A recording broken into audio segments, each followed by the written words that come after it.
bridges are an excellent exercise for strengthening your glutes. They can also help people who have lower back issues. So if your glutes are strong, your lower back can be protected.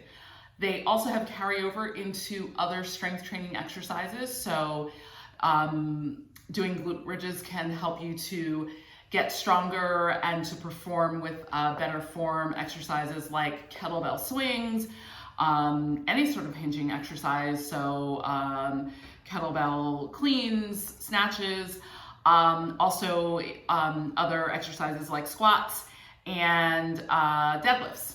So let's talk about glute bridge form, and then I'm also going to show you 3 variations. So I'm going to show you a bodyweight glute bridge, a single leg glute bridge, and heels elevated glute bridge. So you're going to lie down on your back, and you want to make sure that your back is flat against the floor. So to get into that position, what I like to do is to tilt my pelvis back so that my lower back is in contact with the floor the whole time. You can also hug your knees into your chest to make sure that your lower back is in contact. Heel position is going to depend. So sometimes if your heels are too far away, you will feel this more in your hamstrings than your glutes. And that is a variation that you can use to strengthen your hamstrings, but we're doing glute bridges, so we really want to make sure that we're emphasizing the glutes. So you just might need to play with where your feet are, but you want your feet fully in contact with the floor. You can also do them with your toes up, so heels into the floor and toes up. That can help. For some people, they feel the exercise in their glutes more when they do that. Whichever position you pick, you're going to thrust your hips up toward the ceiling, squeeze your glutes when you're at the top, hang out there for like a second, and then go back down and make sure that your lower back comes in contact with the floor. Thrust again and come back down with a little bit of a squeeze. You can also, like I said, do them with your heels down and your toes up, and you might feel a little bit more in your glutes that way. Next variation, you can do single leg, so one leg up. I like to do it with the leg, the elevated leg bent, but you can straighten it out.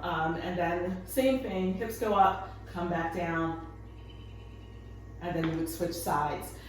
Third variation is with your heels elevated. So depending on what you have, this is very graceful right now what I'm doing, you can put your heels, I'm using a plyo box, but you could use a sofa, a sturdy chair. Sturdy chair is probably better than the sofa. Whatever you have. You want your legs to be at about 90 degrees. So just kind of experiment with that. Dig your heels into whatever you're using. Thrust your hips up, come back down, up, and down. Whatever variation you're doing, it's important not to arch your back. So with these, I want to make sure that I'm not like going like that and rolling back onto my shoulders. I want to keep a straight line going from my knees to my hips all the way up to my shoulders. So if I was doing this with the variation with my feet on the floor, so I'm in that position and I'm not arching my back. I'm bracing my belly and squeezing my glutes at the top and coming back down.